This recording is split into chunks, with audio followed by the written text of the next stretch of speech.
कृष्णं कमलपत्राक्षं पुण्यश्रवणकीर्तनं वासुदेवं जगद्योनिं नौमि नारायणं हरिं।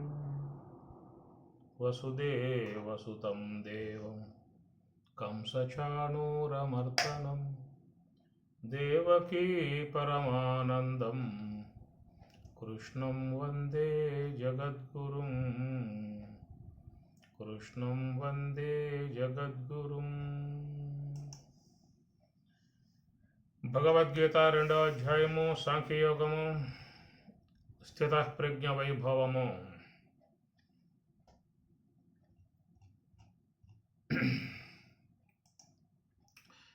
స్థితప్రజ్ఞస్య కా భాషా సమాధిస్తస్య కేశవ స్థితదీహి కిం ప్రభాషేత కిమాసీత వ్రజేత కిం.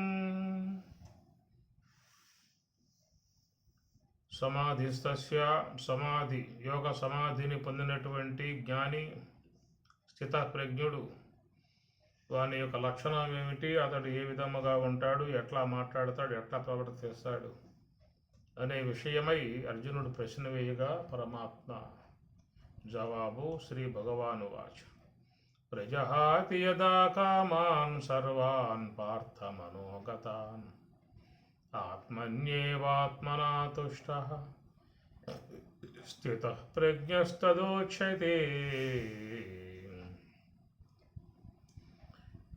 ఆత్మని ఏవ ఆత్మనా తుష్టః, ఇది చాలా గొప్ప అంశముగా మనం దీన్ని నిన్న పూర్ణముగా అధ్యయనం చేసి ఉన్నటువంటి విధానము. ఆత్మని ఏవ ఆత్మనా తుష్టః అనేటువంటిది సమస్త ఉపనిషత్తులన్నీ కూడా బోధిస్తున్నటువంటి అంశం ఇది. ఎవరి యందు వాళ్ళే ఆనందించాల్సి ఉంటుంది, ఎవరి స్వరూపములో వాళ్ళు నిలిచి ఆనందించాల్సి ఉంటుంది. కనుక ఆనందం అనేటువంటిది బహిర్గతంగా ఎక్కడా కూడా లేదు, ఏ వస్తువులలో లేదు. ఈ ఆనందం అనేటువంటిది తనలోనే ఇమిడి ఉన్నటువంటి అంశము, తన స్వరూపమే ఆనంద స్వరూపము. అది తెలియక అనేక చోట్ల అన్వేషణ చేస్తున్నటువంటి విధానము.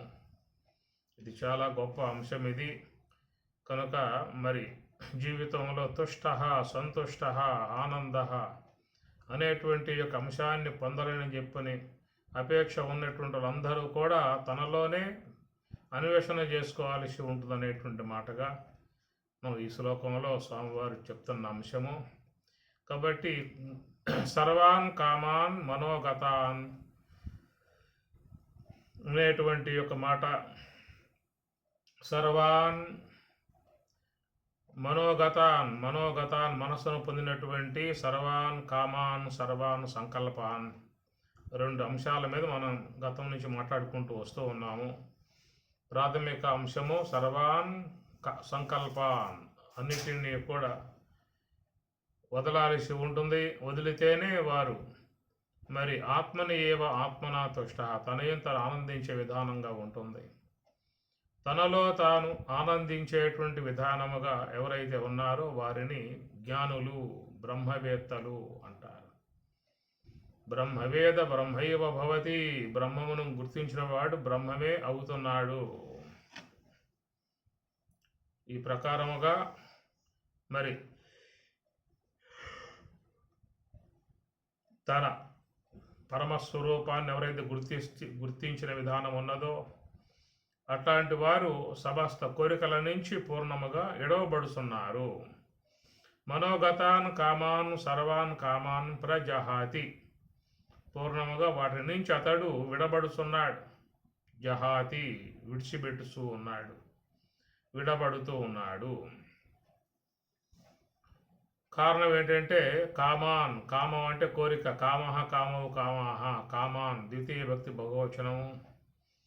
కాబట్టి కోరికలు అనేటువంటివి, సమస్త కోరికల నుంచి అతడు విడబడుతున్నాడు, బయటపడుతూ ఉన్నాడు. కోరిక ఎందుకు ఏర్పడుతుంది అంటే కొరత. ఈ కొరత అనుసరించే కోరిక ఏర్పడుతుంది. నాకు అది లేదు కాబట్టి అశాంతిగా ఉన్నా, నాకు ఇది లేదు బాధపడుతూ ఉన్నా, నాకు అది లేదు సుఖం లేకుండా ఉన్నా అని ప్రకారంగా అందరూ కూడా సుఖాపేక్షతోనే అన్నింటినీ కూడా కోరుకుంటూ ఉన్నారు. సుఖాన్ని అపేక్షించే లోకంలో అందరూ కోరికలు కలిగి ఉన్నారు. కోరిక ఎందుకు పుడుతుందని చెప్పానంటే సుఖం అనేది పూర్ణంగా లేకపోవటం కారణంగా. కనుక దాని నుంచి నాకు సుఖం వస్తుంది, దాని నుంచి నాకు ఆనందం వస్తుంది, దాని నుంచి నాకు తృప్తి ఏర్పడుతుంది అనేటువంటి ఒక భావనతోనే లోకంలో అందరూ కూడా అన్నింటి పట్ల కోరికలు కలిగి ఉన్నారని చెప్పానంటే వీటిని ఉద్దేశించే అది. ఈ మాట మనకి బృహదారణ్యకోపనిషత్తులో యాజ్ఞవల్క్య స్పష్టంగా చెప్పేశాడు. ఆత్మనస్తు కామాయ సతిం ప్రియం భవతి, ఆత్మనస్తు కామాయ పతిం ప్రియం భవతి, ఆత్మనస్తు కామాయ ద్రవ్యం ప్రియం భవతి, ఆత్మనస్తు కామాయ సర్వం ప్రియం భవతి అని యాజ్ఞవల్కి తన భార్యకు మైత్రేయికి చెప్పేటువంటి మాటలో బృహదారణ్యకోపనిషత్తు అనే దాంట్లో మొట్టమొదటిగా వచ్చే అంశం ఇది. ఆత్మావారే ద్రష్టవ్య శ్రోతవ్య మంతవ్య నిధిధ్యాసితవ్య అని చెప్పని అంటాడు. అరే మైత్రేయి, ఆత్మ ద్రష్టవ్య, ఆత్మస్వరూపం దర్శించుకోవాలి. శ్రోతవ్య మంతవ్య నిధిధ్యాసితవ్య, విషయాన్ని బాగా అవగాహన చేసుకోవాలి. విన్న విషయం మననం చేసుకోవాలి. తర్వాత నిధిధ్యాసితవ్య, ధ్యానం బాగా చీలించాలి అంటాడు. కాబట్టి ఆ సందర్భంలో చెప్పేటువంటి మాట యాజ్ఞవల్కి లోకంలో అందరూ కూడా దేనిని అపేక్షించినప్పటికీ కూడా ఆనందాన్ని దృష్టిలో పెట్టుకునే అందరూ అన్నింటినీ కూడా కోరుకుంటూ ఉన్నారు అనే మాట అంటాడు. ఆత్మనస్తు కామాయ పతిం ప్రియం భవతి, ఆత్మనస్తు కామాయ సతిం ప్రియం భవతి, ఆత్మనస్తు కామాయ ఆత్మానందాన్ని అపేక్షించే సతి భార్య ప్రియముగా ఉందట. ఆత్మనస్తు కామాయ పతిం ప్రియం భవతి, ఆత్మ యొక్క ఆనందాన్ని అపేక్షించే సతి పతిని అపేక్షిస్తుందని చెప్పి అన్నాడు. సతిపతులు ఇరువురు కూడా అన్యోన్యంగా కలిసి ఉన్నారంటే కారణం ఏమిటి? వారి నుంచి ఈమె నుంచి ఆయన ఆనందాన్ని అపేక్షించి ఉన్నారు. కాబట్టి ఆనందం అనేటువంటి లభ్యమైనంత వరకు ఇరువురిలో కూడా అన్యోన్యత, ఆప్యాయత, అనురాగాలు అలముకొని వెనవేసుకుని ఉంటాయి. ఎప్పుడైతే ఆనందం లేదో, శాంతి లేదో, సుఖం లేదో ఆనాడే కోర్టుకు పరిగెత్తారు. ఇక మాకొద్ది ఈ బంధము, అనుబంధం పెనుబంధంగా ఉన్నది, మాకు చెరో ఒక పత్రం చేతికిస్తే మేము వెళ్తాం, మా దారిని మేము పోతాం అన్న విధాయకాలుగా ఎందుకు పోతున్నారా అని చెప్పానంటే దుఃఖం అలముకుని ఉన్నది, అశాంతి అలముకుని ఉన్నది. కనుక అశాంతితో కలిసి ఉండలేరు, దుఃఖముతో కలిసి ఉండలేరు, మానసిక బాధతో కలిసి ఉండలేరు. అవి కనుక పడసూపాయి అని చెప్పానంటే అక్కడి నుంచి రెండు కూడా విడిపోయే విధానంగానే పరుగులు చేస్తాయి. ఆత్మనస్తు కామాయ పతిం ప్రియం భవతి, ఆత్మనస్తు కామాయ సతిం ప్రియం భవతి అన్నాడు. కనుక ఇరువురు కూడా ఆనందాన్ని అపేక్షించే ఆ విధంగా ఉన్నటువంటి విధానము అని చెప్పని అన్నారు. కనుక దుఃఖం అనేది కనుక వచ్చిందా అని చెప్పనంటే, దుఃఖం కాస్త అక్కడ నెలకొని ఉన్నదా అని చెప్పనంటే ఇక రెండు జంటలు కూడా ఇక వేరు కావటానికి ప్రయత్నం చేస్తాయి. ఆత్మనస్తు కామాయ పుత్ర ప్రియం భవతి, ఆత్మనస్తు కామాయ ద్రవ్యం ప్రియం భవతి, ద్రవ్యము కూడా ఆత్మ ఆనందాన్ని అపేక్షించే కోరబడుతూ ఉన్నది. కనుక ఆత్మ యొక్క ఆనందాన్ని అపేక్షించే పుత్రుడు కూడా ప్రియంగా ఉన్నాడు. కనుక వాడు మంచిగా గౌరవంగా గౌరవిస్తూ అన్యోన్యంగా ఆప్యాయతగా ఉన్నంతకాలం ప్రేమ ఉంటుంది. ఎప్పుడైతే అపకీర్తి తెచ్చిపెట్టేవాడుగా అవుతాడో కాకపోతే దూరం అయిపోయే పరిస్థితి ఏర్పడుతుంది. సర్వం ప్రియం భవతి అని చెప్పి అన్నాడు. ఆత్మస్తు కామాయ సర్వం ప్రియం భవతి. ఒకటే రెండేంటి, విశ్వంలో ఉన్నటువంటివన్నీ కూడా మనిషికి ఎందువల్ల ప్రేమాస్పదంగా ఉన్నాయి అని చెప్పానంటే ఆత్మను ఉద్దేశించి, ఆత్మను అపేక్షించి అన్నాడు. అది కాబట్టి ఆత్మను అపేక్షించే అన్నీ కూడా ప్రియంగా ఉన్నాయి. దాన్నే మరి ఇతర వస్తువుల మీద ఉన్నటువంటి యొక్క ప్రేమ సాపేక్షక ప్రేమ అని చెప్పని అంటారు. తన మీద ఉన్నటువంటి యొక్క ప్రేమ నిరపేక్షక ప్రేమ అని చెప్పని అంటారు. సాపేక్షక ప్రేమ అని చెప్పనంటే నాకు ఈ వస్తువు వల్ల సుఖం లభిస్తుంది, నాకు ఈ వ్యక్తి వల్ల ఆనందం కలుగుతుంది, నాకు ఈ యొక్క ద్రవ్యం వల్ల నాకు ప్రీతి ఏర్పడుతుంది, అది సాపేక్షకం అన్నమాట. సా అపేక్ష అని చెప్పనంటే ఒకదాన్ని కోరుకుని దాన్ని మనం ప్రేమిస్తున్నాం అనగా నాకు ఆనందం కలగజేసేదిగా ఉన్నది కాబట్టి ప్రేమిస్తూ ఉన్నాను, దుఃఖం కలగజేసేదిగా ఉంటే దూరంగా పెట్టేస్తాను. నాకు ఏదైనా కానీ కాక నాకు సంతోషము సుఖము ఆనందాన్ని కలగజేయాలి. ఆ కలగజేసినంతకాలం నాకు ప్రేమాస్పదంగా ఉంటాయి. నేను కోరుకునేటువంటివి కనుక లభ్యం కాకపోయాయి అంటే దూరంగా పెట్టివారేటివి. ఇది సాపేక్షక ప్రేమ అని చెప్పని అంటారు. అందుచేత విశ్వంలో ఉన్నటువంటి అన్నీ కూడా సాపేక్షక ప్రేమలే. అది నిరపేక్షక ప్రేమ అనేది ఏంటంటే నీయందు ఉండేటువంటి యొక్క ప్రేమను నిరపేక్షక ప్రేమ అని చెప్పని అంటారు. కారణం నువ్వు ఆత్మస్వరూపుడవు కాబట్టి ఆత్మయే తానై ఉండటం కారణముగా తన యందు ఉండేటువంటి యొక్క ప్రేమ నిరపేక్షక ప్రేమగా ఉంటుంది అనేటువంటి ఒక మాట. కాబట్టి ఈ ప్రకారముగా లోకంలో ఎవరు దేనిని ప్రేమించినా కానీ ఇష్టదైవాన్ని ఆరాధిస్తూ ఉన్నావు, ఇష్టదైవము కూడా నువ్వు కోరుకున్న విధానముగా లభ్యమయ్యేటువంటిదిగా ఉన్నట్లయితే ఆమె యందు నీకు భక్తి భావన ఉంటుంది. దేవుడు కావచ్చు, దేవత కావచ్చు, భక్తి భావన ఉంటుంది. అర్చన, ఆరాధన, అభిషేకాలు, వ్రతాలు, పూజలు అన్నీ ఉంటాయి. ఎప్పుడైతే ఆ దేవత వల్ల నీకు ఎలాంటి ప్రయోజనం లేకపోయిందా, ఆ దేవత నీకు బాధలు కలగజేసేదిగా ఉన్నట్టు అనిపించిందా, దూరంగా పెట్టేసుకుంటావు. అట్లాగా లోకంలో అన్నీ కూడా నీకు ఎందువల్ల ప్రేమాస్పదంగా ఉన్నాయి అంటే ఆత్మనస్తు కామాయ, ఆత్మను అపేక్షించి, ఆనందాన్ని అపేక్షించి. ఆత్మనస్తు కామాయ అంటే ఆనందాన్ని అపేక్షించి ఉన్నాయి కాబట్టి ఈ ప్రకారంగానే అంటాడు. అందుచేత సర్వం ప్రియం భవతి అన్నాడు. ఈ ప్రకారంగా మానవులకు అన్నింటి యందు కూడా ఒక కోరిక కలుగుతూ ఉన్నది. కానీ బ్రహ్మజ్ఞాని యొక్క విషయంలో సంపూర్ణ కామి అయిపోయాడు. ఎందుకంటే అన్ని కోరికల యొక్క ఉద్దేశం ఆనందం కాబట్టి అట్టి ఆనందమే తానై ఉన్నటువంటి స్థితి. ఆత్మని ఏవ ఆత్మన తుష్ట. ఏమిటంటే ఎంతకాలం ఆ స్థితిలో లేకుండగా ఇంద్రియములను ఆశ్రయించి విషయాలలో ఎతుకుతూ ఉన్న పరిస్థితి. లోకములో అందరూ చేస్తున్న పని ఏమిటంటే ఇంద్రియములను ఆశ్రయించి శబ్దాది విషయాలలో ఆనందాన్ని ఎతుకుతూ ఉన్నారు. నిరంతరముగా చేస్తున్నటువంటి యొక్క పని ఇదే. కానీ ఇక్కడేమన్నాడు, ఆత్మని ఏవ ఆత్మనా తుష్ట. ఇతడు పూర్ణముగా తన యొక్క స్వరూప విధానాన్ని సంపూర్ణముగా తెలుసుకోవడం జరిగింది. అది ఇద్దరు వ్యక్తులు పోతూ ఉన్నారు. దారిలో చెరుకు అన్నమాట.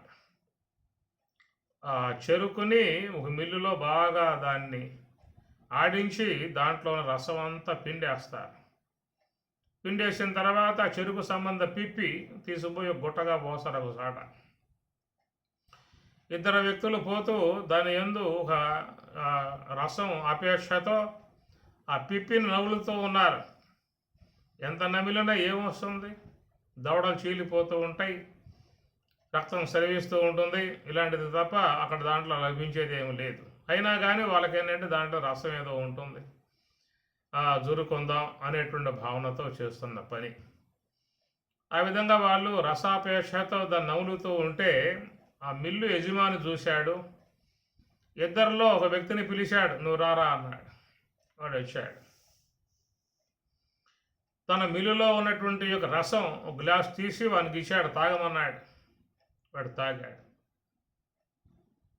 ఏమిటి అన్నాడు.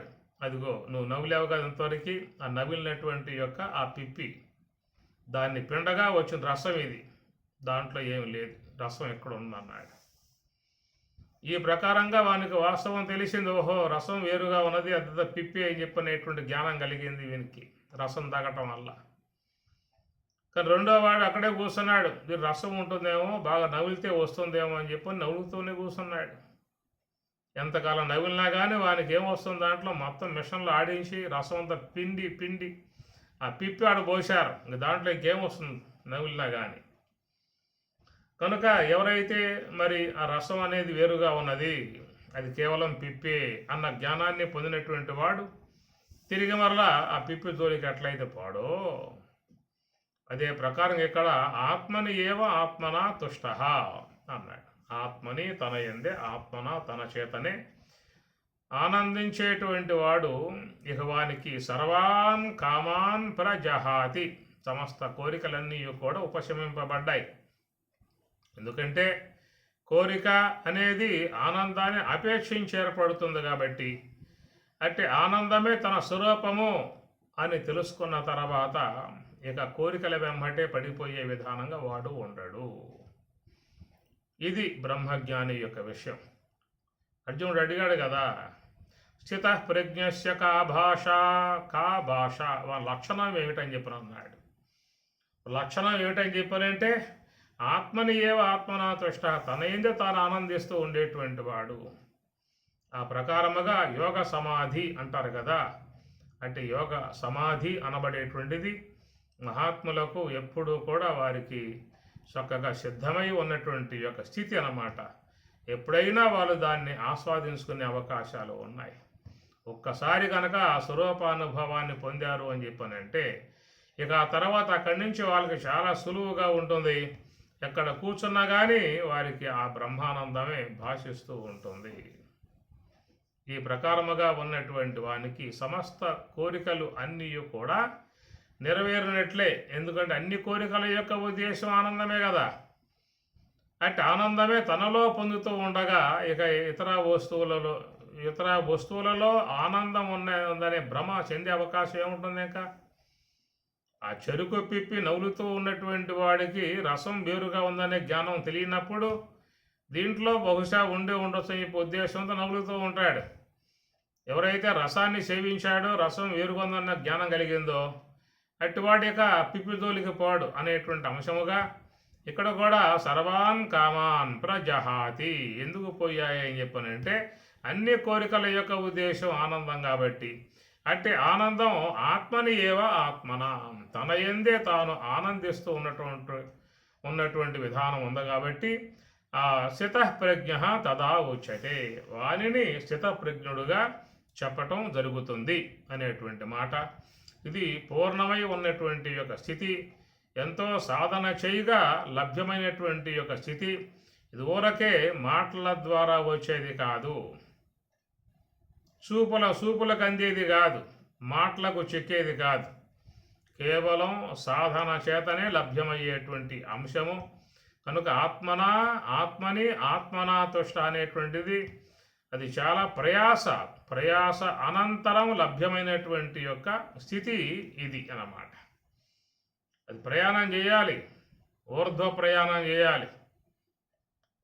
ప్రయాణం చేసిన వానికే ఇది చివరిగా కట్టకడపడిగా లభ్యమైనటువంటి యొక్క సిద్ధ పదార్థము. ఆత్మ తన యందు తాను ఆనందించేటువంటి యొక్క విధానం అని చెప్పానంటే దీనికి ఎంతో ప్రయాస కూడా ఉన్నది, సాధనా విధానం అంతా ఉన్నది. అవన్నీ ఆ కష్టాలన్నీ పడ్డాడు, ఆ తిప్పలన్నీ పడ్డాడు. యమ నియమ ఆసన ప్రాణాయామ ప్రత్యాహార ధారణ ధ్యాన సమాధి అన్నట్లుగా ఇవన్నీ కూడా ఆచరించిన తర్వాతనే లభ్యమయ్యే విధానము.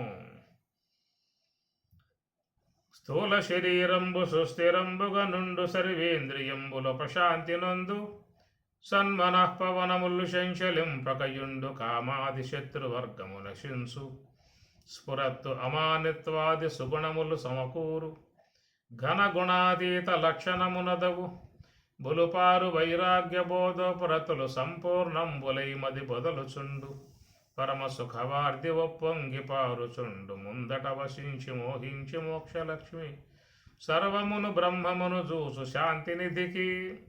కాబట్టి ప్రకారముగా ఈ విధముగా ప్రయాణం చేయగా చివరికి లభ్యమయ్యేటువంటి యొక్క స్థితి ఆత్మని ఏవ ఆత్మనా తుష్ట.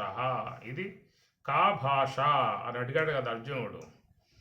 స్థితప్రజ్ఞస్య కా భాష, వాని లక్షణం ఏమిటి అని చెప్పానంటే తనలో తాను ఆనందిస్తూ ప్రశాంతముగా ఉండటమే వాని యొక్క లక్షణము. తదా ఉచ్యతే, ఆ విధముగా ఉన్నటువంటి వాటిని స్థితప్రజ్ఞుడుగా ఉచ్యతే చెప్పబడును అన్నాడు.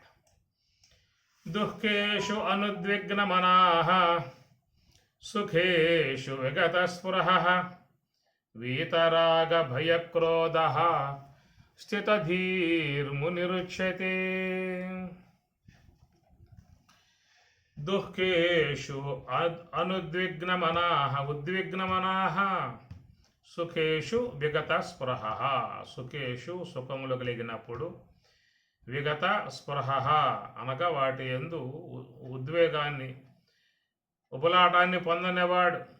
దుఃఖేషు దుఃఖములు ఏర్పడ్డప్పుడు, అనుద్విగ్నమనాః ఉద్విగ్నమును అనగా ఒక బాధను కానీ ఇంకా వేదన మానసిక ఉద్వేగాలు ఏర్పడుతూ ఉంటాయి. దుఃఖాలు ఏర్పడ్డప్పుడు సాధారణంగా అందరూ కూడా కదిలిపోయే పరిస్థితి ఏర్పడుతుంది. దుఃఖములు రానంత వరకు పర్వాలా, ప్రశాంతంగానే ఉంటాడు. దుఃఖములు వచ్చాయా అని చెప్పనంటే ఊగిపోతాడు. కాబట్టి ఉద్విగ్నం అంటే ఒక బాగా కదిలిపోవటం. ఉద్విగ్నం మనాహ, కాబట్టి మనసు అనేది ఉద్వేగాలకి, బాధకు, వేదనకు కదిలిపోయే విధానాలుగా ఏర్పడుతుంది దుఃఖాలు ఏర్పడ్డప్పుడు. సుఖేషు విగత స్పృహ, సుఖములు కలిగినప్పుడు చాలా ఉప్పొంగిపోతూ ఉంటాడు. ఇది లోకంలో సాధారణముగా మానవులలో కదిలేటువంటి యొక్క అంశాలు అది. కనుక అవన్నీ కూడా మరి వచ్చినప్పుడు స్థిరముగా ఉండటం అంటే సామాన్య విషయం కాదు. ఎంతటి వాళ్ళను కూడా ఈ దుఃఖాలు కదిలించి వేస్తూ ఉంటాయి. కొన్ని దుఃఖాలైతే మరి వ్యక్తిని చాలా అతలాకుతలం చేసే విధానాలుగా వస్తూ ఉంటాయి. సామాన్యముగా వచ్చే దుఃఖాలైతే ఏదో కాస్త ఓర్చుకుని దాటుకుంటూ పోయే విధానం ఉంటుంది. కానీ అపరిమితమై ఉన్నటువంటి యొక్క దుఃఖాలు వచ్చినప్పుడు తట్టుకోలేని పరిస్థితిలో వ్యక్తి చాలా మరి కృంగిపోయే పరిస్థితి కూడా ఏర్పడుతుంది. ఒక్కసారిగా వచ్చి పడ్డటువంటి దుఃఖం చూస్తే వాళ్ళు కదిలిపోతూ ఉంటారు. కనుక ఈ ప్రకారముగా జీవితంలో ఈ దుఃఖములు సుఖములు అనబడేటువంటి రెండు కూడా కావడి కొండల్లాగా ఎంటాడుతూ ఉంటాయి, ఎండ నీడల్లాగా ఎంటాడుతూ ఉంటాయి. ఎప్పుడూ సుఖమే ఉండదు, ఎప్పుడు దుఃఖమే ఉండదు. దుఃఖాలు వస్తూ ఉంటాయి, పోతూ ఉంటాయి, సుఖాలు వస్తూ ఉంటాయి, పోతూ ఉంటాయి, రెండు కూడా. కనుక అనుకూల వాతావరణం, ప్రతికూల వాతావరణం. జీవితంలో తాను అనుకున్నటువంటి విధానంగా జరిగితే సుఖంగా ఉంటుంది, అనుకోకుండా ఉన్నది జరిగితే దుఃఖంగా ఉంటుంది. వ్యతిరేకంగా ఉండేవి వస్తాయి, సానుకూలంగా ఉండేవి వస్తాయి. రెండు రకాలు జీవితంలో సవిచూసి పోతూ ఉంటాయి. ఆగమాపాయిన తాన్ తితిక్షస్వ భారత, గతంలో స్వామి చెప్పారు. ఆగమ అపాయిన వస్తూ ఉంటాయి, పోతూ ఉంటాయి. సుఖాలు వచ్చినా అట్లాగే ఉండవు, దుఃఖాలు వచ్చినా అట్లాగే ఉండవు. పాండవులు అరణ్యవాసానికి పోవాల్సిన పరిస్థితి ఏర్పడింది. పోయే సందర్భంలో కృష్ణ పరమాత్మని ప్రార్థించాడు. బావా ఎట్లా మా పరిస్థితి అని చెప్పిన అన్నాడు. ఆయనకు ఒక మంత్రం ఒకటి రాసి తన యొక్క కొంగును కట్టాడు. కండవా ఉంటుంది కదా, కండవా కట్టాడు. ఎప్పుడైనా అమిత దుఃఖం వచ్చినప్పుడు ఈ చీటీని, రాసిన చీటీ ఇప్పి చూసుకోమని చెప్పిన అన్నాడు. అరణ్యవాసం చేస్తూ ఉండగా చాలా అమితమైనటువంటి యొక్క దుఃఖం ఒకటి వచ్చిపడి చాలా బాధకు గురయ్యాడు, మానసిక ఒత్తిడికి గురయ్యాడు. ఎమ్మడే కృష్ణ పరమాత్మ జ్ఞాపకం వచ్చాడు. తన యొక్క వస్త్రం ఉన్నటువంటి ఆ ముడి ఇప్పి చూశాడు. వచ్చిన దుఃఖాలు ఇలాగే ఉండవు అని చెప్పి దాంట్లో రాసి ఉన్నది. కనుక వచ్చిన దుఃఖాలు ఇలాగే ఉండవు, అట్లా వచ్చి చూసి వెళ్ళిపోతూ ఉంటాయి. సముద్రంలో వచ్చి అలల్లాగా ఈ దుఃఖాలు కూడా అలల్లాగా వచ్చి పోతూ ఉంటాయి. సుఖాలు కానీ అలల్లాగా వచ్చి పోతూ ఉంటాయి. ఇంకా గతంలో చేసినటువంటి కర్మలు, మానవుడు గతంలో చేసిన కర్మలు కొన్ని లోకోపకారముగా, పరులకు ఉపకారముగా చేసిన కార్యాలు ఉన్నాయి. ఇతరులను వేధించి, బాధించి, హింసించినటువంటి కార్యాలు ఉన్నాయి. రెండింటి యొక్క సంబంధమై ఉన్న సంస్కారాలు మనసు లోపల ప్రింట్ అయి ఉన్నాయి, సూక్ష్మ దేహంలో ప్రింట్ అయి ఉన్నాయి. గత జన్మలలో చేసినటువంటి ఆ కర్మలు, పుణ్యపాప సంబంధ కర్మలే ఈనాటి కాలంలో ఒక దేహరూపముగా అవి వచ్చి ఉన్నాయన్నమాట. ఈ దేహమే ప్రారబ్ధము అంటారు. గత జన్మలో చేసిన కర్మలు అనేటువంటివి ఇప్పుడున్నటువంటి దేహానికి అవి ఆసరా. అంటే ఆ కర్మ సంబంధమై ఉన్నటువంటి సంచితమే ఈనాడు ప్రారబ్ధముగా ఈరోజు దేహరూపముగా ఉన్నది. ప్రారబ్ధం భోగతో నశ్యేత్. కాబట్టి ప్రారబ్ధం భోగముతోనే నశించేదిగా ఉంటుంది కనుక ఆ ప్రకారముగా మరి మన ఈ జీవన గమనములో నువ్వు 50 ఏండ్లు ఉండు, 100 ఏండ్లు ఉండు, ఎంతకాలం ఉన్నా కానీ ఈ రెండు నడుస్తూ ఉండేటువంటి 2 చక్రాలు, రథానికి ఎట్లా 2 చక్రాలుగా ఉంటాయో, ఏ ప్రకారంగా రాత్రి పగలుగా ఉంటుందో అట్లాగా జీవితంలో సుఖము దుఃఖము అనబడేటువంటి 2 కూడా నడుస్తూ ఉంటాయి, వస్తూ ఉంటాయి. అయితే కొంతమందిలో సుఖాలు సామాన్యంగా ఉంటాయి, కొంతమందిలో సుఖాలు విశేషంగా ఉంటాయి, కొంతమందిలో దుఃఖాలు సామాన్యంగా ఉంటాయి, కొంతమందిలో దుఃఖాలు అపరిమితంగా ఉంటాయి. ఎక్కడో చక్కగా ఇంద్రప్రస్థం ఏర్పాటు చేసుకొని, రాసు యాగం నిర్వహించుకొని, రాజ్య విస్తరణ చేసుకొని, సకల సిరి సంపదలను సంపాదించుకొని హాయిగా ఉంటున్నటువంటి యొక్క పరిస్థితి. అంతకుముందు ఎన్నో కష్టాలు పడ్డారు, లక్క ఇంట్లో తప్పించుకున్నారు, బ్రాహ్మణ వేషాల్లో ఉండి భిక్షాటన చేశారు. ఇలాగ కష్టాలు పడ్డటువంటి యొక్క వాళ్ళకి తర్వాత మరి ధృతరాష్ట్రుడు ఇంద్రప్రస్థాన్ని ప్రసాదించాడు. ఇంద్రప్రస్థం చూద్దామా అని చెప్పనంటే ఏదో పేరు గొప్ప ఊరు దెబ్బలాగా పేరుకు మాత్రం ఇంద్రప్రస్థమే, ఆడకపోతే ఉన్న మొత్తం కేవలం కొండలు గుట్టలు, ఆడేమి లేవు. దాని పేరు ఇంద్రప్రస్థం. ఆ విధంగా ఉన్నటువంటి యొక్క దానిని కృష్ణ పరమాత్మ అనుగ్రహముతో, మైను యొక్క సహాయముతో అక్కడ పెద్ద నగర నిర్మాణం చేసుకున్నారు. ఆ కొండలు గుట్టలు మొత్తం కొట్టేసి నగర నిర్మాణం చేసుకున్నారు. ఆ తర్వాత తమ్ముల యొక్క సహాయముతో రాజ్య విస్తరణ చేసుకుని మరి హాయిగా ఆనందంగా ఏదో జీవితం ఎలబుచ్చుకుంటూ ఉన్నారు. ఆ తర్వాత మళ్ళా ఆహ్వానం అందింది. ఆహ్వానం మేరకు పోవలసి వచ్చింది. వారిని జోదానికి పురుగొలిపి జోదంలో కూర్చోబెట్టి రెచ్చగొట్టి వాళ్ళని బాగా రోషాన్ని పుట్టింపజేసి సకల సంపదలు హరించి చివరి ద్రౌపదిని కూడా అవమానపరిచి మరలా జోదంలో కూర్చోబెట్టి ఈ విధంగా మరి 13 ఏండ్లు అరణ్యవాసం, 1 ఏడు అజ్ఞాతవాసముగా అట్లా 12 ఏండ్ల పాటకాలు అరణ్యవాసం చేసే విధానంగా మరి ఆ జోదంలో ఓడించి పంపించేశారు. ఎక్కడో హాయిగా ఇంద్రప్రస్థం రాజ్య విస్తరణ చేసుకొని సుఖంగా శాంతిగా ఆనందంగా ఉండే పరిస్థితిగా ఉంటే పనిమాల రావించి జోదంలో కూర్చోబెట్టి వాళ్ళని రెచ్చగొట్టి పురుగొలిపి రోషాన్ని గుట్టింపజేసి మొత్తం సర్వం సహా హరించి అరణ్యాల పాలు చేశారు. అది అమితమై ఉన్నటువంటి యొక్క దుఃఖం అరణ్యవాసం సామాన్య విషయం కాదు. ఇది ఈ విధముగా జీవితంలో ఈ దుఃఖం నబడేటువంటివి ఈ విధముగా తటస్థిస్తూ ఉంటాయి. అంటే రామచంద్రుడి విషయంలో కూడా, నాయన రేపు నీకు పట్టాభిషేకం చేస్తున్నావు నాయన, ఈ పూట ఉపవాసం ఉండి నేలపాటకు శయనించి నియమాలు పాటించమన్నాడు దశరథ మహారాజు. కనుక తెల్లారిందా అంటే కోసల రాజ్యానికి ప్రభువు కావాల్సినటువంటి పరిస్థితి. కానీ ఎమ్మటే ఆ సిచ్యువేషన్ మారిపోయింది, అనుకున్న విధానం మారిపోయింది. నారశిరలు ధరించి దారబట్టలు ధరించి అరణ్యానికి బయలుదేరాల్సిన పరిస్థితి, అరణ్యానికి పట్టాభిషేకం చేయటం అయింది. ఈ ప్రకారంగా ఈ దుఃఖములు అనబడేటువంటివి జీవితంలో ఏ రూపకంగా వస్తాయో తెలియదు. మనకి ఎందుకు ఈ కథాంశములు అని చెప్పనంటే, అమిత దుఃఖములు అనబడేటువంటి ఏర్పడ్డప్పుడు అంతటి రాముడు మహానుభావుడు అంతటి వాడు అరణ్యాలలో ఇక్కట్లు పడ్డాడు, ఇబ్బందులు పడ్డాడు, మనకొచ్చిన బాధలెంత అని ఒక పోలిక చేసుకునే మానవుడు ఆ దుఃఖాలను కూడా అధిగమించి ముందుకు పోవటానికి మనకి ఇచ్చినటువంటి చక్కటి కథాంశములు. కనుక ఈ సుఖ దుఃఖములు జీవితములు ఎప్పుడూ కూడా 2 నడుస్తూనే ఉంటాయి. ఎప్పుడు సుఖమే ఉండదు, ఎప్పుడు దుఃఖమే ఉండదు. కారణం ఏంటంటే గత జన్మలో చేసుకున్నటువంటి కర్మ అనుసరించి ఈ దేహం ఏర్పడింది కాబట్టి ఈ దేహం అనేటువంటిది ప్రారంధ కర్మ అనేటువంటిది పుణ్యపాపముల మిశ్రితమై ఉన్నటువంటి కర్మ. ప్రారంధ కర్మ పుణ్య విశేషాన్ని బట్టి సుఖాలు ఏర్పడుతూ ఉంటాయి, పాప విశేషాలను బట్టి దుఃఖాలు ఏర్పడుతూ ఉంటాయి. కాబట్టి దుఃఖేషు అనుద్విగ్నమనాః సుఖేషు విగత స్పృహ వీతరాగ భయ క్రోధ స్థితధీహి ముని ఉచ్యతే.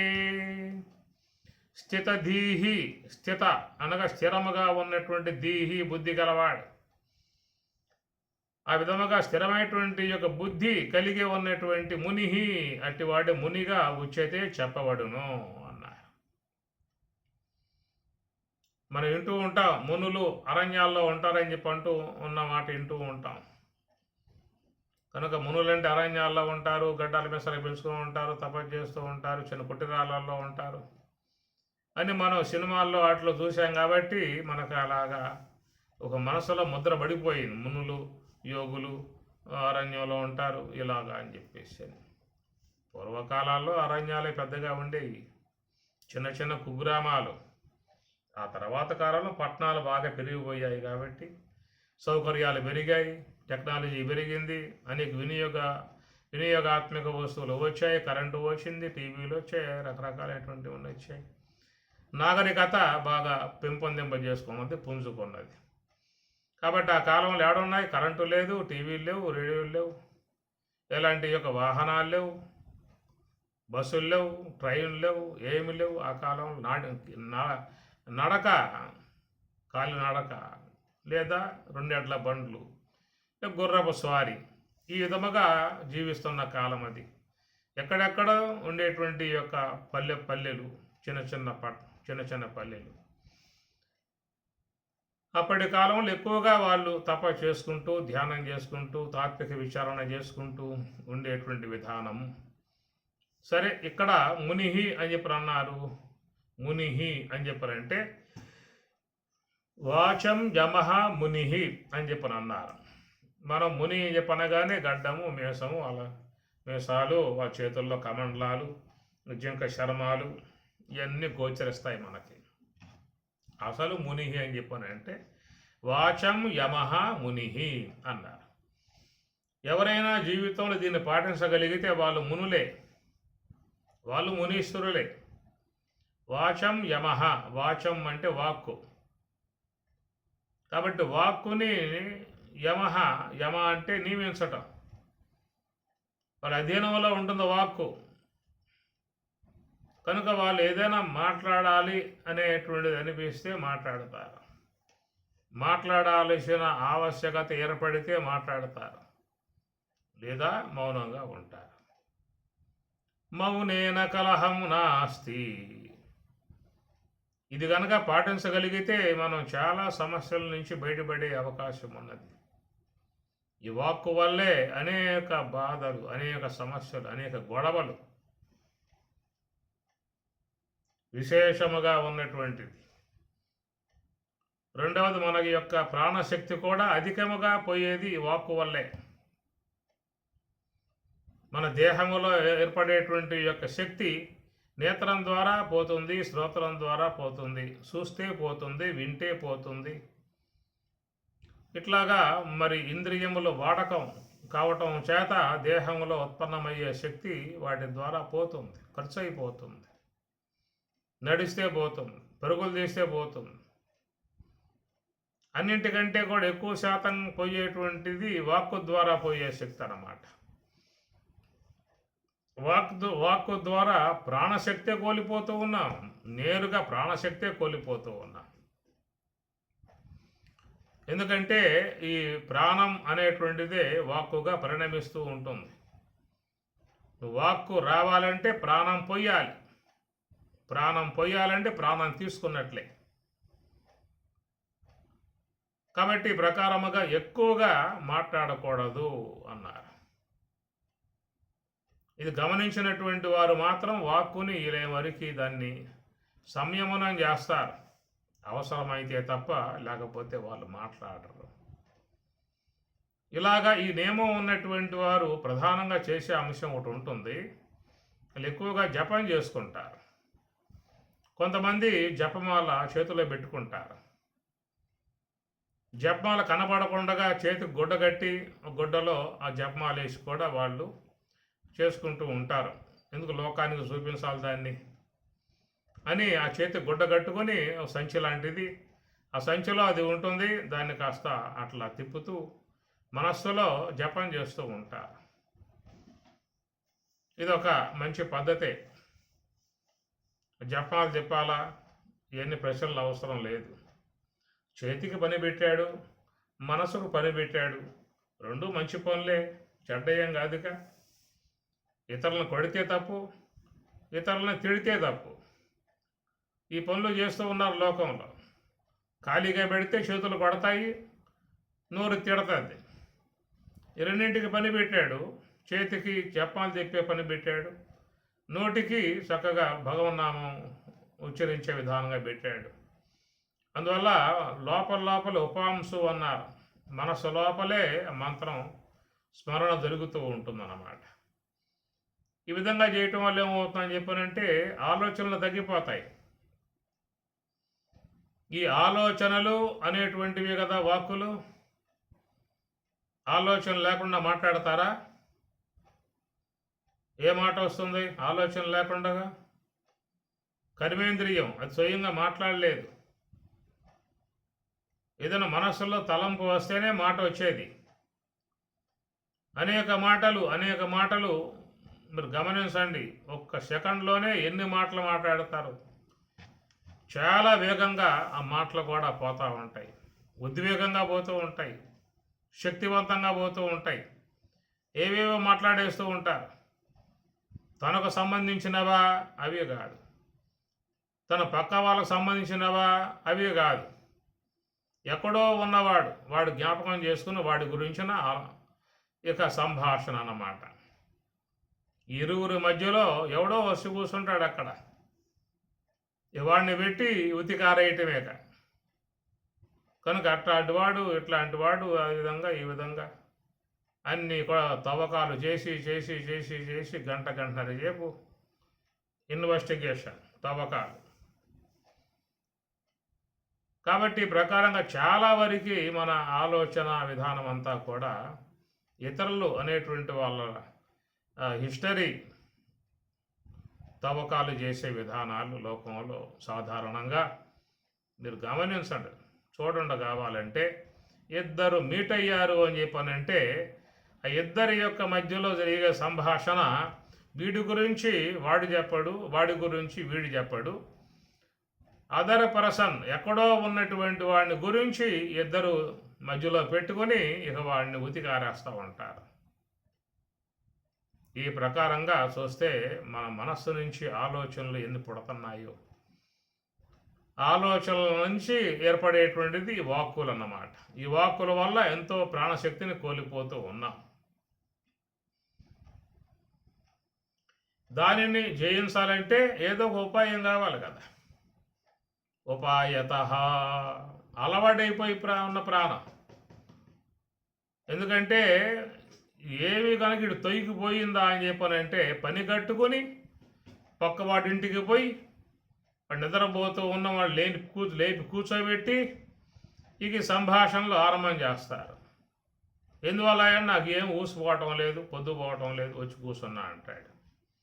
ఇట్లాగా చాలా వరకు మనం మన జీవితంలో ఆయువుని ఈ ప్రకారంగా కోల్పోతున్నటువంటి పరిస్థితి. ఇది చాలామందికి గమనిక లేదు. ఏదో పొద్దు పోవాలి, కాలం వెలబుచ్చాలి కాబట్టి ఏదో ఒకటి పెట్టుకుంటే ఎవరితో ఒకటి పెట్టుకుంటే అట్లా కాలం గడుస్తుంది. కొంతమంది అంటారు ఏమి కాలమే నడవట్లేదండి, అసలు కాలమే చాలా భారంగా పోతా ఉన్నది, కాలం నడవటం లేదు అని ఈ ప్రకారంగా తన ఆయువుని పోగొట్టుకోవడానికి వెలబుచ్చుకోవడానికి పడుతున్నటువంటి తాపత్రయం. ఈ విధంగా ఉన్న ఆయువు కాస్త అయిపోతే ఏడవపోతాడు, యముని సన్నిధికి పోతాడు. ఇట్లాగా చాలా వరకు జీవిత ఇలువ లేక, కాలం ఇలువ లేక, ప్రాణం ఇలువ లేక వృధాగా గడిపేసుకుంటున్నటువంటి పరిస్థితి. అందువల్ల ఎవరైతే కొంచెం దీని విషయంలో గమనికగలిగి ఉన్నారో వాళ్ళు ఈ ధ్యానాన్నన్నా అవలంబిస్తారు.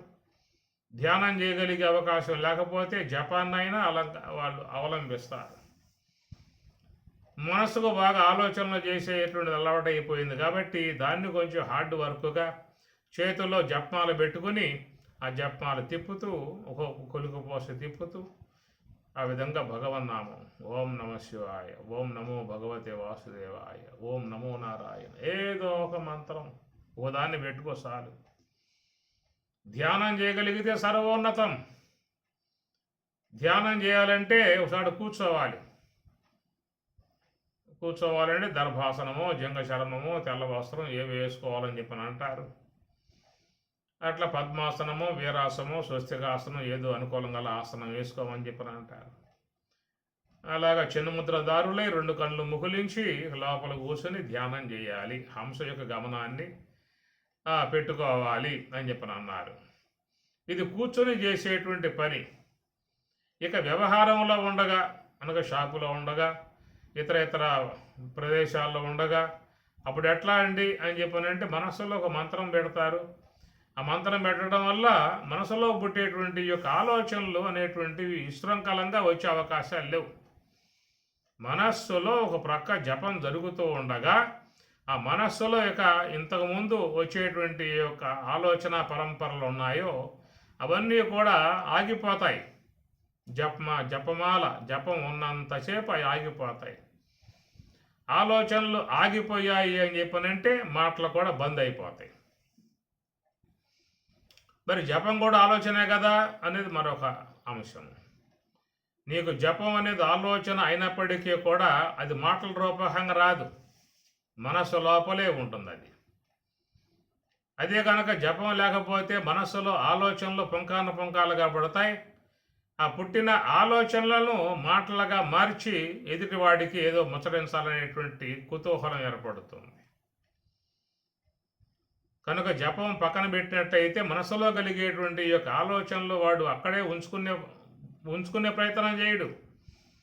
ఆ ఆలోచన భాగాన్ని ఇతరులకు పంచాలి, ఇతరులకు చెప్పాలి, ఎదుటివాడి చెవిలో వడేయాలి అనేటువంటిదిగా చేస్తూ ఉంటాడు. అందువల్ల మనం చాలా ఆయువుని కోల్పోతూ ఉన్నాము, సమయాన్ని కోల్పోతూ ఉన్నాము, జీవితాన్ని కోల్పోతూ ఉన్నాము. కనుక ఈ ఆలోచన వల్ల, ఈ వాక్కుల వల్ల, ఆలోచన లేకుండా వాక్కు లేదు. కాబట్టి నువ్వు వాక్కును ఆపాలంటే ఆలోచన ఆపాలి. ఆ ప్రకారముగా ఆ మనస్సుని సంయమనపరచి మరి ఈ వాక్కులనబడేటువంటి వాట్లను వృధాగా పోనివ్వకుండగా అరికట్టి సాధన మార్గంలో ప్రయాణం చేసేది ఎవరైనా ఉంటే వారిని మునులు అని చెప్పని అంటారు. స్థితధీహి ముని ఉచ్యతే. అట్టి వాడిని మునిగా ఉచ్యతే చెప్పబడును అన్నారు. కాబట్టి ఈ ప్రకారంగా గమనించండి. వాచం యమః, వాక్కు అనేది చాలా గొప్ప ఆభరణం, చాలా గొప్ప ఆయుధం, చాలా గొప్ప వినియోగాత్మకమై ఉన్నటువంటిది. భగవంతుడు ఇష్టపడి మానవులకు మాత్రమే వైఖరి వాక్కును ప్రసాదించాడు.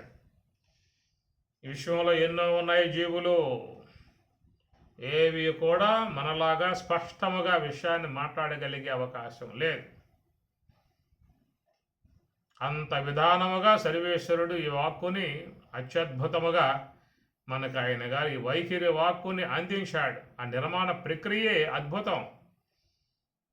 మన యొక్క ఆపో స్థలమునందు ఆకాశ స్థలము నుంచి పృథివీ స్థలం దాకా, అకార స్థలము నుంచి మకార స్థలము దాకా, అకారం స్థలం నుంచి మకారం ఓంకారం, అది అకారం కంఠస్థలము, ఉకారం ఉష్ణస్థలము, మకారం పెదిమెల స్థలం, ఓం. కనుక ఓంకారములో ఇమిడి ఉన్నటువంటి అక్షర స్వరూపాలు పంచభూతాత్మికముగా చేరి ఉన్నటువంటి యొక్క వాక్కు ప్రపంచం కకారం ఆకాశస్థలం, షకారం వాయుస్థలం, టకారం అగ్నిస్థలం, తకారం జలస్థలం, పకారం పృథివీ స్థలం. ఈ పంచభూత స్థానాలు. ఈ పంచభూత స్థానాల నుంచే అక్షర సముదాయం ఉత్పన్నమవుతుంది. అక్షరముల యొక్క సంపుటే పదం. అనేక పదజాలములు ఏర్పడేటువంటి యొక్క విధానం.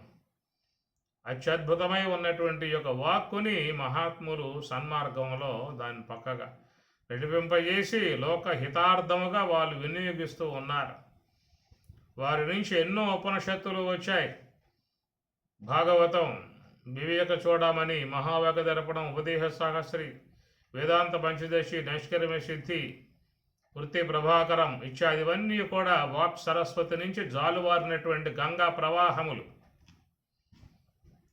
కనుక వాళ్ళు సంయమనం పాటిస్తారు. లోక హితార్థముగా వాక్కుని వినియోగింపజేస్తూ ఉంటారు. ఆ వాక్కుని నియంత్రణ చేయటం వల్ల ఎంతో వాక్ శక్తి కూడా పెరుగుతుంది. అందువల్ల వాక్కుని దాని విలువను గమనించి దాని వాడకం కూడా ప్రతి ఒక్కరు గమనించి వాడుకోవాల్సి ఉంటుంది. దానివల్ల ఎంతో పారమార్థిక ప్రయోజనం ఉన్నది. ఈ వాక్ అనేది సరస్వతి స్వరూపి అమ్మవారు.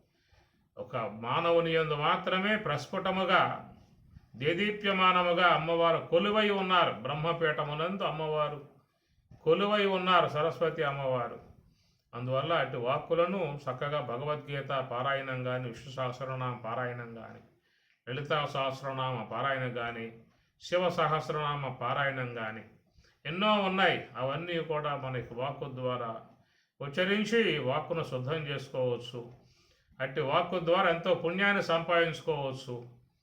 అట్టి వాక్కు యొక్క సిద్ధి వలన ఆత్మానుభవాన్ని పొందే అవకాశం కూడా ఏర్పడుతుంది. ఈ ప్రకారముగా మునిహి అని చెప్పనే మాటగా స్వామివారు చెప్పుకొస్తూ ఉన్నారు.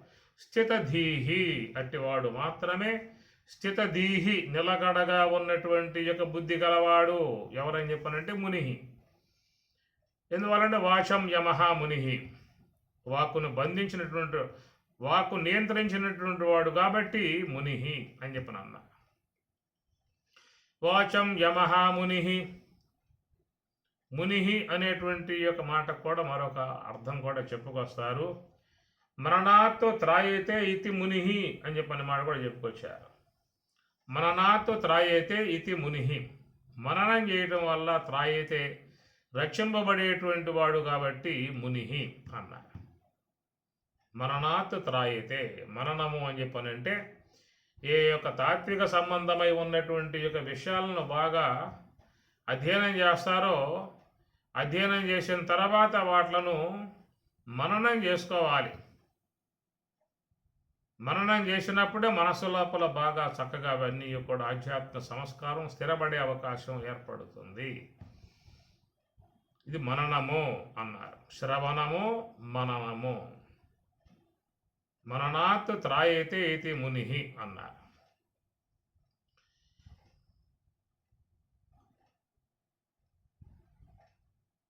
మననము అనే మాటకి మరొక అర్థం ఏంటంటే మనస్సు నా లేకుండా చేసుకునేవాడు మననము. మననాత్ త్రాయతే ఇతి ముని. మననము అంటే నా మనస్సుని లేకుండా చేసుకునేటువంటి విధానము. అంటే అమనస్క స్థితి. ఎక్కడైతే మనస్సు పూర్ణముగా విలీనమవుతుందో ఆ విలీనమును పొందింపజేసేటువంటి విధానము మననము అని చెప్పి అన్నారు. ఆత్మ వారే ద్రష్టవ్య, శ్రోతవ్య, మంతవ్య, నిధిధ్యాసితవ్య. ఈ నిధిధ్యాస అనేటువంటి మననము అయిన తర్వాత నిధిధ్యాస వస్తుంది. కనుక మననం అనేది విన్న విషయాన్ని మళ్ళా తిరిగి స్మరణ చేసుకుని దృఢం చేసుకునే విధానం ఒక అంశమైతే, మరి ఆ యొక్క ఆధ్యాత్మిక మార్గములో ఉండి ఆ మనస్సునే లేకుండా చేసుకునే విధానముగా ప్రయాణం చేసే దానిని మననము అన్నారు. మననాతో త్రాయతే, రక్షింపబడేటువంటి వారు. కనుక ఈ ప్రకారముగా ఈ రెండు లక్షణాలు కూడా ఎవరైతే కలిగి ఉన్నారో వారిని ముని అని చెప్పని అంటారు. ఏదో ముని అని చెప్పనగానే గడ్డాల మీసాలు పెంచుకొని అరణ్యాల్లో కమండలాలు ధరించి ఈ విధంగా ఉండేటువంటి వారు ఆ విధంగా ఉన్నారంటే వాళ్ళు కూడా గొప్పవాళ్లే, వాళ్ళు కూడా పూజనీయులే, వారు కూడా భగవత్ స్వరూపులుగా భావించాలని సేవించాల్సి ఉంటుంది. కానీ పద సంబంధమై ఉన్నటువంటి అర్థం చూసినట్లయితే ఇవి మనకున్నటువంటి యొక్క భావన దాంట్లో గోచరించేది. ఎవరైనా ఈ ప్రకారంగా గనక జీవించినట్లయితే వాళ్ళందరూ కూడా మునులే. మేము పట్టణాల్లో ఉన్నాం కదండి, మేము మునులం అవుతామా? మేము గృహాలలో ఉన్నాం, సంసారాదులలో ఉన్నాం, మేము మునులవుతామా అనేది అవసరం లేదు. ముని అనేటువంటి యొక్క పదానికి నిర్వచనం తీసుకోండి, అర్థం తీసుకోండి తప్ప ఆకారం తీసుకోమాకండి. ఆకారం కాదు కావాల్సింది ఎక్కడ, దాంట్లో ఉన్న అర్థం గ్రాహి జనార్దన అన్నట్లుగా ఆ భావాన్ని మనం తెలుసుకొని ఆ భావాన్ని జీవితంలో అన్వయం చేసుకోగలిగితే మనం కూడా అలాంటి యొక్క స్థాయికి ఎదిగే అవకాశం అనేది ఏర్పడుతుంది. అందుచేత మునిహి అనేటువంటి దాన్ని ఏదో ఎక్కడో అరణ్యాలలో ఉండే వాళ్ళకి అంటకట్టి అక్కడెక్కడో వాళ్ళు ఉంటారండి, మాకేం సంబంధాలు కావు అవి, కాబట్టి మేము వేరు వాళ్ళు వేరు, వాళ్ళకి మాకు ఎలాంటి సాపత్యం లేదు అన్నటువంటి యొక్క ఊహల్లోకి మాత్రం పోమాకండి. కాబట్టి మీరే మునులు, ఈ విధంగా ఉండగలిగితే మీరే మునులు అని అర్థం. ఏం చెప్పుకున్నాము? వాచం యమహ మునిహి, జీవితంలో వాక్కుని కొంచెం కట్టివేయి, లొడలొడ వాగేటువంటి యొక్క విధానం మాత్రం పెట్టుకోమాక. ముఖ్యంగా వయసు పైబడిన తర్వాత కనుక వాకు కట్టివేయకపోతే ఇంట్లో వాళ్ళు బయట తెరవేస్తారు పన్నే. ఇంట్లో వాళ్ళు ఊరుకోరు, నీ ఆటలు సాగే విధాన కాలం అయిపోయింది. ఒకప్పుడు నీకు పెత్తనమంతా నీ చేతుల్లోనే ఉండేది, తాళం చేయలు మొత్తం నీ చేతుల్లోనే ఉండేవి, నీ కనుసనలలో అందరూ మెదిలేటువంటి వాళ్ళుగా ఉండేవారు. ఆ కాలం గతించింది, ఆ వయసు గతించింది. ఇక వాళ్ళ యొక్క ఆదరణతో జీవించాల్సిన పరిస్థితి ఏర్పడుతుంది. అందువల్ల అలాంటి విధానంగా ఉన్నప్పుడు కొంచెం వాక్కును కూడా సంభాళించుకోవాలి. ఏం మాట్లాడాలో కొంచెం గమనించుకుని మాట్లాడితే గౌరవం ఉంటుంది. లేదా తీసుకుపోయి వృద్ధాశ్రమాల్లో వారేస్తారేక, ఇంట్లో గొడవ అయిపోయింది ఎలతో ముసలులతో, వీళ్ళు ఊరికే ఉండే విధానంగా ఉండలేదు, ఏదో వాగుతూ ఉన్నారు అనే విధానాలుగా వాళ్ళు గమనించి తీసుకుపోయి వృద్ధాశ్రమాల్లో బారేస్తారు తీసుకుపోయి. అందువల్ల ఈ వాక్ అనే దాన్ని కూడా కొంచెం సంయమనం పాటించుకొని ఏదన్నా వాళ్ళు అడిగితే అదిరా అబ్బాయి ఇదిరా అబ్బాయి నా తెచ్చినంత ఇంతేనో అని కొంచెం క్లుప్తంగా సంక్షిప్తంగా మాట్లాడాము అంటే గౌరవం ఉంటుంది. వాళ్ళు అడక్క ముందే సలహాలు చెప్పే స్థాయికి పోయాము అని చెప్పారంటే వాళ్ళు ఇసుక్కుంటారు, చిరాకు పడతారు. ఇలాంటివన్నీ కుటుంబాలలో ఉంటాయి, గమనించుకోవాల్సి ఉంటుంది. కనుక ఇబ్బందులు పడే పరిస్థితి కూడా ఏర్పడుతుంది. వీళ్ళెవరికి మౌనంగా ఉంటే మంచిది. వాళ్ళు ఏమన్నా వచ్చి అడిగితే దాని అంతటిగా సమాధానం చెప్పి నమస్కారం పెట్టామో గౌరవం మిగులుతుంది. కాబట్టి ఇది వ్యవహార దశగా ఉన్నటువంటి యొక్క అంశమైతే, ఇక పారమార్థిక దశలో ఉన్నటువంటి దానం ఏంటని చెప్పానంటే వీళ్ళెవరికి వాక్కుని సంయమనం చేసుకుంటూ మనస్సులో భగవంతుని యొక్క జపము కానీ లేక హంస యొక్క ఆశ్రయం ద్వారా ధ్యానము కానీ ఎక్కువ సమయాన్ని దానికోసంగా హెచ్చించుకునే ప్రయత్నం చేసుకోవాల్సి ఉంటుంది. కాబట్టి ప్రకారంగా ఉన్న సమయాన్ని వాడుకునే విధానం తెలియక ఇక వీడు చూస్తూ ఉంటాడు, ఎవరు దొరుకుతాడా, ఎవరు వస్తారా, ఎవరిని పట్టుకుందామా అని ఆదరా పోయే వాళ్ళని కూడా పిలిపించి కూర్చోబెట్టి నీకు తెలుసా ఈ విషయం అని చెప్పేసి అని నాకు తెలియదు అని చెప్పానంటే ఆరంభం చేసి గంట సేపు వాయించి పంపించే విధానం. ఈ ప్రకారంగా సమయం అంతా కూడా వాక్కు ద్వారా మనం వృధా చేసుకోవడం జరుగుతూ ఉన్నది. కాబట్టి ఈ సాధకులై ఉన్నటువంటి వాళ్ళు ముఖ్యంగా గమనించుకోవాలి ఈ విషయాన్ని. లోకంలో ఎలాంటి యొక్క ఆధ్యాత్మికత లేకుండా, జపము ధ్యానము లేకుండా కేవలం లోకాభిరామాయణాలకే లాడు సిద్ధపడి అలవాటైపోయి ఉన్నటువంటి మగవాళ్ళు కానీ ఆడవాళ్ళు కానీ ఎలాంటి తాత్విక పరిచయం లేదు కాబట్టి, భగవద్గీత అంటే వాళ్ళకి ఎలాంటి యొక్క వాసన తెలియదు కాబట్టి ఇక లోకం మీద పడి ఎవరు దొరుకుతారా అని చెప్పేసి అని ఎవరు దొరకబోతే వీళ్ళు పని కట్టుకొని పక్కింటికి పోయి తలుపు తట్టి వాళ్ళు నిద్రపోతున్న లేపి కూర్చోబెట్టి ఇంత లెక్క ఊరుకోడు. లోన ఈ గొలగొల మనసులో పడ్డ ఆలోచనలు ఎవరికో చెప్పాలి, ఎవరి తలకాయలో పడేయాలి. ఇది ఒక పెద్ద గొడవ అయిపోయింది ప్రతి ఒక్క వ్యక్తికి కూడా. దీన్ని నుంచి బయటపడగలిగితే, బయట పడాలి అని చెప్పంటే ఏమి లేదు, మనస్సుకు జపం అప్పచెప్పండి, నామం అప్పచెప్పండి సార్. అప్పచెబితే అది ప్రశాంతంగా ఉంటుంది. లేకపోయిందా అంటే మనసు అనేది పని కట్టుకుని ఆలోచనలు పెంచుకొని పక్క వాళ్ళతో పెట్టుకొని గొడవలు పెంచుకోవడం అనేటువంటిది జరుగుతుందన్నమాట. ఒకడికి చాలా పనులు ఎక్కువైపోయాయి, అది త్వరగా కావటం లేదు. ఏదైనా తపస్సు చేసి కనుక ఏదో సాధిస్తే త్వరగా చేసుకునే అవకాశం ఉంటుందని చెప్పి ఉద్దేశంతో వాడు తపస్సు చేస్తే బ్రహ్మ ప్రత్యక్షమయ్యాడు. ఏం కావాలో కోరుకోరా అన్నాడు. స్వామి మాకు చాలా పనులు ఉన్నాయండి, పని వాళ్ళు దొరకటం లేదు, ఓ శక్తిని ప్రసాదించండి అని చెప్పని అన్నాడు. అయ్యా నీకు ఆ శక్తిని ఇస్తాను, దాని పని చెప్పాలి, పని చెప్పకపోయావు నీ పని పడుతుంది అని చెప్పి కూడా బ్రహ్మదేవుల వారు శక్తిని ప్రసాదించాడు. దాన్ని తెచ్చుకున్నాడు. ఎన్నో పనులు ఉన్నాయి వాడికి అని చెప్పనే విధానంగా తెచ్చుకున్నాడు. ఆ విధంగా ఒక పని చెప్పేవాడు టక్కన చేసేసేది, ఆ పని ఓ పని చెప్పేవాడు ఎమ్మటే చేసేసేది. ఇట్లాగా చెప్పి చివరికి ఉన్న పనులను అయిపోయినాయక ఇంకేం చెబుదామన్నా పనులు లేవాక, పని చెప్పకపోయాం పని పడుతుంది, పెద్ద సమస్య అయిపోయింది. ఆ ప్రకారంగా శక్తిని పట్టుకోసుకున్నాడు. పని పని పని అంటుంది. వాడు కూడు తినే అవకాశం లేదు, నిద్రపోయే అవకాశం లేదు, వస్తుంది పని పని పని అని చెప్పండి. ఈ ప్రకారంగా వాడికి దిగులైపోయింది, కూడు లేదు, నిద్ర లేదు, పెద్ద సమస్య అయిపోయిందని చెప్పి అనుకున్నాడు. చిక్కి శల్యం అయిపోయాడు. ఆ తర్వాత గురువు గారు వచ్చారు. ఏమి రా అబ్బాయి అన్నాడు. ఎట్లా అయిపోయావేమిటి, ఇంత బాగా బ్రహ్మాండంగా ఉండేవాడివి, ఆ బక్క చిక్కిపోయావు, చీపురు పుల్ల అయిపోయావు, దేని కారణం అని చెప్పి అడిగాడు. ఉన్న విషయం అంతా చెప్పాడు. ఇంతలో ఆ శక్తి కాస్త వచ్చింది, పని అని చెప్పి అన్నది. అప్పుడు చెప్పాడు ఆ గురువు గారు, స్వామి గారు ఇట్లా చెబుతా పని అన్నాడు. ఎవరన్నా పని చెప్పమని పని చెప్పాడు. ఇదిగో ఇక్కడ గొయ్యి తవ్వమన్నాడు. పెద్ద గొయ్యి తవ్వింది, దాంట్లో కర్ర పాతమన్నాడు, కర్ర పాతింది. పైకి ఎక్కమన్నాడు, పైకి ఎక్కింది. కిందకి దిగు అన్నాడు, కిందకి దిగింది. ఏం పని అని చెప్పి అడిగింది. మళ్ళా ఇదే పని నీకు, ఎక్కడం దిగటమే, ఇదే పని, ఇంక రెండో పని లేదేక. ఏదన్నా పని చెబితే ఆ పని చేసుకోరా, ఏ పని చెప్పకపోతే యజమాని ఇదే పనిగా పెట్టుకోనువేక. గడకర్ర గడబొంగు ఎక్కటము పైకి కిందకి దిగటం, ఎక్కటము పైకి కిందకి దిగటం, ఇదే పని నీకు. టోటల్ పని.